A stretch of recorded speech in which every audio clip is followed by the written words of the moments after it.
کہ وہ عموماً خاندانی نام کے طور پر سردار کا استعمال کرتے ہیں۔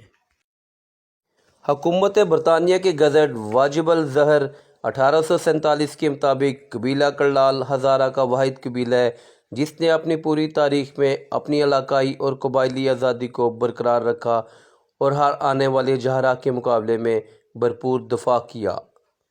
مغلوں کے زمانے میں جب گکھڑوں نے لوور ہزارہ میں اپنی عملداری قائم کرنے کی کوشش کی اور بہت سارے علاقوں پر قبضہ کر لیا، اس وقت بھی کرلال اپنی علاقائی اور قبائلی آزادی کا تحفظ کرنے میں کامیاب رہے۔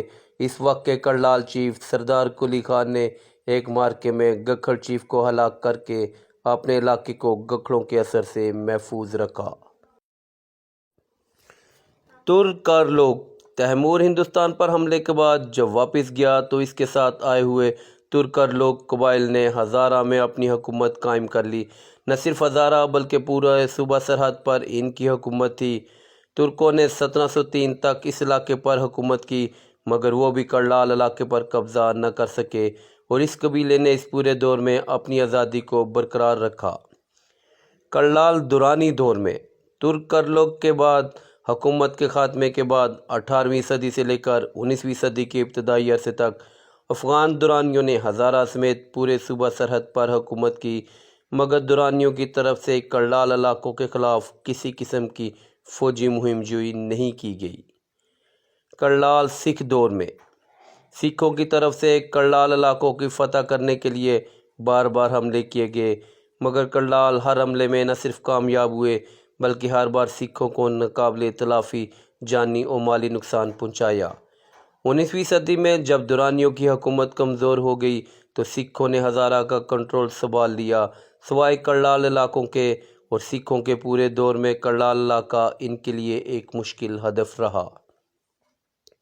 1822 سے 1845 کے عرصے میں کرلال علاقوں پر قبضہ کرنے کے لیے سکھوں نے بہت سارے حملے کیے مگر ہر بار کرلال علاقے اپنا دفاع کرنے میں کامیاب رہے اور انہوں نے بڑی بہادری اور بے جگری سے اپنے علاقے اور اپنی آزادی کا دفاع کیا۔ کرلالوں نے سردار حسن علی خان کی قیادت میں اس لشکر کا مقابلہ کیا اور اپنے سے کئی گنا طاقتور فوج کو شرمناک شکست سے دوچار کیا۔ اس لڑائی میں امر سنگھ مجیٹھا خود بھی سمندر کٹھا کے مقام پر کرلالوں کے ہاتھوں قتل ہوا۔ لیف گریفن اپنی کتاب میں لکھتے ہیں، اس جنگ کا حوال سکھوں کی ایک بڑی اور طاقتور فوج کی وجہ سے سردار حسن علی خان کے ساتھی براہ راست اس کا مقابلہ کرنے سے گریزاں تھے مگر اس کے باوجود وہ بار بار اپنی پوزیشن تبدیل کرنے اور چھاپہ مار کارروائیاں کرنے میں کامیاب ہو جاتے اور اس طرح ایک چھاپہ مار حملے آور میں سمندر کٹھا کے مقام پر مشہور سکھ جنرل امر سنگھ مجیٹھا قتل ہوا۔ کرلال انگریزوں کے دور میں 1857 میں ایسٹ انڈیا کمپنی کے ہندوستان پر قبضے کے بعد کچھ عرصہ تک کرلال علاقوں میں انگریزوں کے خلاف نفرت اور سرکشی رہی۔ جنگ آزادی میں کرلال قبیلے نے اپنی طاقت کے مطابق بھرپور حصہ لیا۔ کرلالوں نے ڈھونڈوں عباسیوں کے ساتھ مل کر مری کی فوجی چھاونی پر ایک بھرپور حملہ کیا۔ اتنا زبردست حملہ تھا کہ انگریز کو راولپنڈی سے مزید کمک منگوانی پڑی۔ انگریزوں کا کافی جانی نقصان ہوا اور اس حملے کی پاداش میں سردار حسن علی خان اور اس وقت کے کرلال چیف کو انگریزوں نے جیل میں ڈال دیا اور اس کے بعد سارے ساتھیوں کو ڈھونڈ قبائل کے افراد کے ساتھ سزائے موت دی۔ 1857 کی جنگ آزادی میں کرلال قبیلے کے کردار کو mutiny report of 1857 of Hazara division میں نقل کیا گیا۔ اس قبیلے کو پرامن رکھنے کے لیے انگریز فوج نے 1857 کی جنگ آزادی کے فوراً بعد گلیات میں 5 کنٹونمنٹ بورڈ باڑہ گلی، نتھیا گلی، ڈونگا گلی، چھانگلا گلی اور کالا باغ کے مقامات پر تعمیر کیے۔ کرلال قبیلے نے سب سے پہلے قائد اعظم کی آواز پر لبیک کہا اور اپنے تمام تر وسائل کے ساتھ قائد اعظم اور مسلم لیگ کا ساتھ دیا۔ 1940 میں سردار زین محمد خان نے ہزارہ سے MLI کا الیکشن لڑا اور بھاری اکثریت سے کانگریسی امیدوار کو شکست دے کر کامیاب ہوئے۔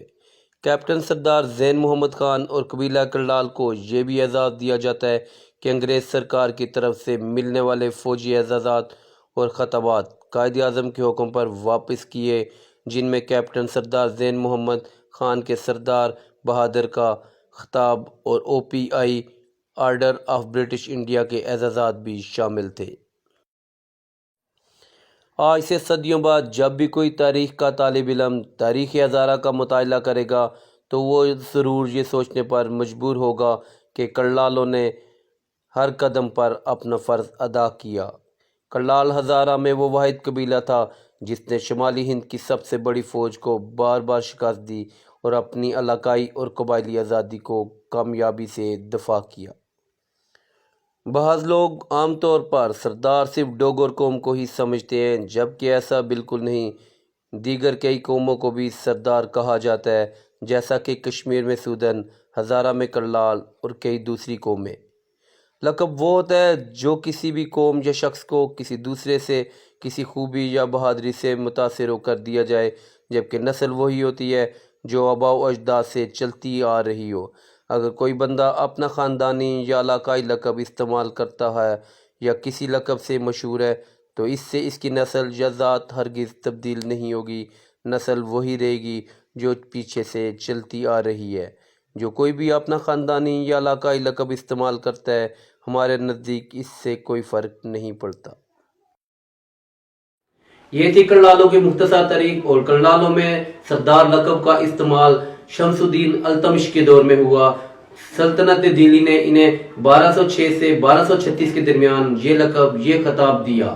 کرلالوں نے ہر دور میں اپنی آزادی کو مقدم جانا اور اپنی آزادی کو برقرار رکھا۔ نہ صرف اپنی آزادی کو برقرار رکھا بلکہ حصول پاکستان اور جدوجہد پاکستان میں بھی اپنا حصہ ڈالا۔ مورخ جب بھی کرلالوں کی تاریخ لکھے گا تو ان کو سنہرے حروف میں یاد کیا جائے گا۔